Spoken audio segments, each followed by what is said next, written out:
ഏതോ ഒരാൾ വന്നിട്ട് എന്നോട് പറഞ്ഞേ, ഈ ഭാര്യനെ തൊട്ടാ ഒതുമുറിയില്ല എന്ന് ഈ പുത്തൻവാദികൾ ഇങ്ങനെ പറഞ്ഞു നടക്കുന്നുണ്ട്. ആയിഷ ബീവി റളിയല്ലാഹു അൻഹ, നബി സല്ലല്ലാഹു അലൈഹി വസല്ലം നിങ്ങൾ ആയിഷ ബീവി റളിയല്ലാഹു അൻഹയുടെ കാല് സുജൂദ് ചെയ്യാൻ നോക്കുമ്പോൾ എടുത്ത് മാറ്റി വെച്ചു എന്ന് ഹദീസിലുണ്ട്.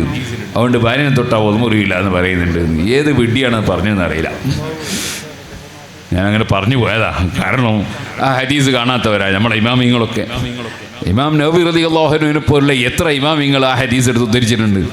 അവരൊക്കെ ഒതുമുറിയുന്നല്ലേ പറഞ്ഞേ. എന്തുകൊണ്ടാണ് പറയാൻ കാരണം? എല്ലാവർക്കും അറിഞ്ഞൂടെ സ്ത്രീകൾ കിടന്നുറങ്ങുന്ന സമയത്ത് പുതപ്പും പൊച്ചിട്ടാ കിടക്കുക. എന്തായാലും ഉടുത്ത തുണി ഉണ്ടാവുന്ന ഉറപ്പ് തന്നെയല്ലേ. ഉടുത്ത് വായിച്ചിട്ട് ആരും ആയിഷ ബീവി കിടന്നുറങ്ങുമോ? തുണീൻ്റെ മേലെ തൊട്ടാ ഒതുമുറിയില്ല എന്നായിരിക്കും അറിയാത്തത്. അപ്പോൾ ഈ അറിവില്ലാത്ത ഓരോരുത്തർ, ഞാൻ നേരത്തെ പറഞ്ഞില്ലേ, അറിവില്ലാത്തവർ ഫത്ത് കൊടുക്കുന്ന കാലമാണ്. ഹദീസ് എടുത്തിട്ട് ഫത്ത് കൊടുക്കണം. അങ്ങനെ ഓരോ ഹദീസും എടുത്ത് ഫത്ത് കൊടുത്താൽ ഇവിടെ ദീൻ ഉണ്ടാവില്ല. അതുകൊണ്ട് ജാഹിലീങ്ങൾ, വിവരമില്ലാത്തവർ ദീന് പറയരുത്. അത് ഇമാമിങ്ങൾ പറയേണ്ട ഒരു ഡ്യൂട്ടിയാണ്. ഇമാമിങ്ങൾ എന്താ പറഞ്ഞതെന്ന് നോക്കിയിട്ട് മാത്രമേ ജീവിക്കാൻ പാടുള്ളൂ എന്നുകൂടി ഉണർത്തി ഞാൻ നിർത്തുന്നു. അസ്സലാമു അലൈക്കും വറഹ്മത്തുള്ളാഹി വബറകാതുഹു.